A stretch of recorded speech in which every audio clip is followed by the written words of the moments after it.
This week, Parashat Korah. Every parasha, we learn something very important in our daily life. That's why we learn this parashiyot, every parasha.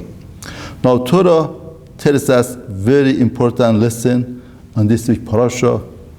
Torah tells us we have somebody called Korah, such a great scholar, such a great Torah leader, and he comes against Moshe Rabbeinu and makes a riot against Moshe Rabbeinu.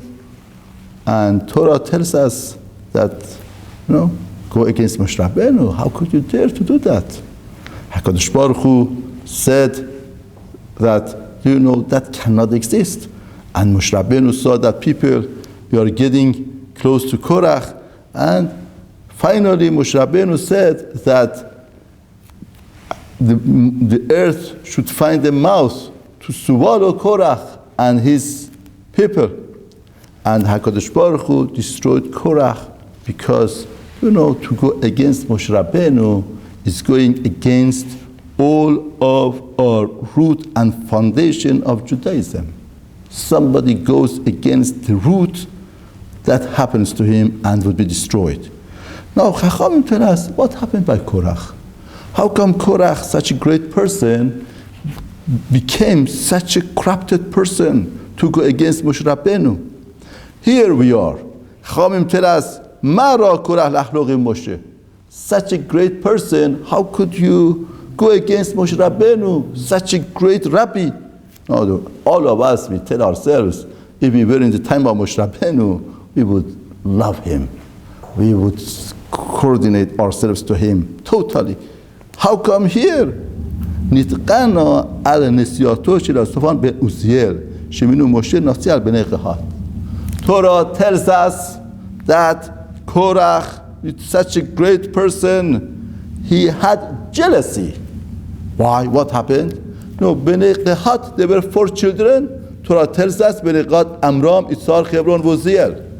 Now Amram, the children became Moshe and Aaron. Now second should have been Korah ben Yitzhar. But he appointed the Nasi Elasaphan ben Uziel, the 4th child, not me. It's a question of not me. And jealousy made him such a great riot against Moshe Rabbeinu that you cannot imagine. Torah is telling us in life we have 2 types of enemies. One enemy comes from outside and he fights with us.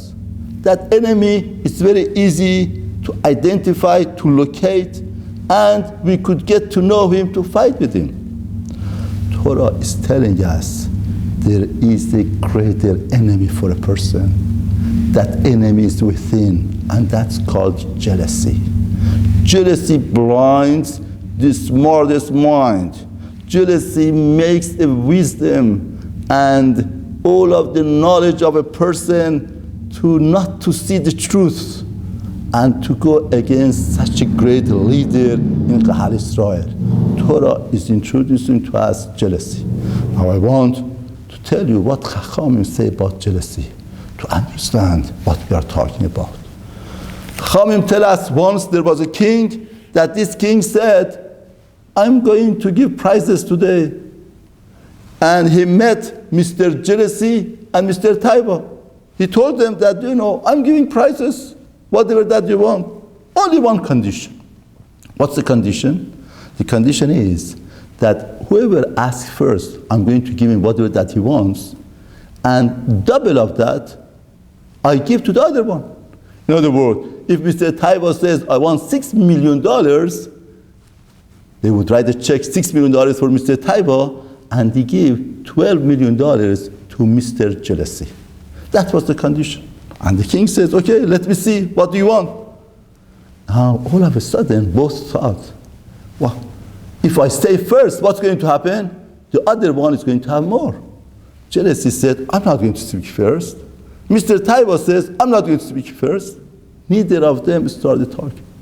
And king was waiting and waiting. He said, today is the golden time for both of you. Why aren't you talking? Say, what do you want? Again, nobody's talking and talking. And the king is getting angry. What's happening? I'm creating such a golden time for both of you, and you're not using. What's happening with you? And all of a sudden, king got very angry, and he told Mr. Jealousy, you should start talking. By the way, what's bothering them? Whatever that they want, they could ask. Jealousy is not a matter of how much I have, how much I could have. It's much greater than that. The jealousy is that how much others have. Whatever that you want, I'm going to give to you. I make you happy. Why don't you talk? Say, what's the need? It's not a matter of what I need.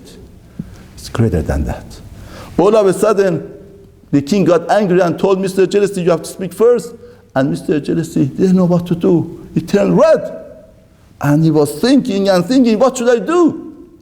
All of a sudden, he said, the king, Majesty, I want you to poke one of my eyes. Story sounds funny. It sounds really funny. But that's the story of our life. Because Shlomo HaMelech says, Rekev atzamot kina. Shlomo HaMelech said, do you know what does jealousy do? Jealousy decays the bones. Bone is very strong, strongest part of the body. But jealousy, this enemy within, it rottens it. It decays it. Such a strong element. Zohar HaKadosh says, don't learn atzamot in the lashon, in the language of bones. Atzam is etzem, essence. Jealousy destroys the essence of person. Now the question is, what's the remedy? Moshe Rabbeinu gave us the remedy. Moshe Rabbeinu told Korah, Boker Hashem Yodalo. Now, Zohar HaChamim, what's Boker?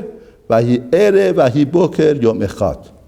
The HaKadosh Baruch Hu, who created the creation, he gave the borders to people. He gave the potentials to people.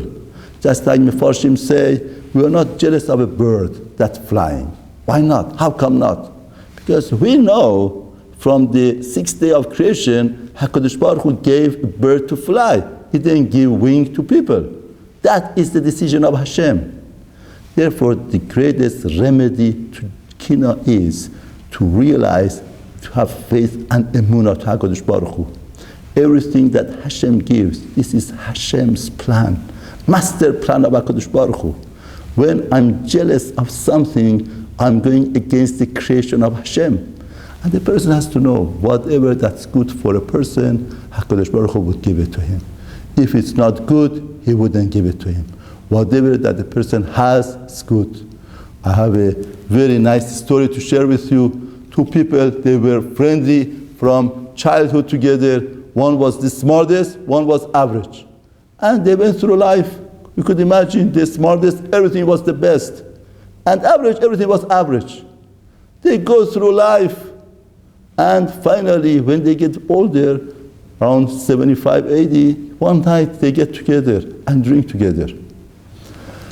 And they get a little bit drunk. And the one who was average tells the other person, my friend, I love you. We lived together 7 years. I want to tell you something. What do you want to tell me? He said, you know, all these years I was jealous of you. He was crying and telling him. Why? Because you were the smartest. When it came to the grade, you got the best grade. When it was a question, go to college, you got the best shidduchin, best house, the best, everything. And I was average. What happened? The other one even cried harder. And he told him, why are you crying? Why are you crying? He says, you should know, all of my life I was jealous of you. Why? Because I was the smartest. I had the pressure to get the best mark. I saw you get a good, decent mark and you are happy, you are laughing, you are enjoying. When it came to shidduchin, I had to get the best. My home, yes, was the best home. But that happiness and joy that you had in your home, I didn't have. No, all of my life, I was jealous of you. These both, they wished they had this meeting 70 years ago. Therefore, a person has to know whatever potential HaKadosh Baruch Hu gave it to him is the best for him. This is the emunah.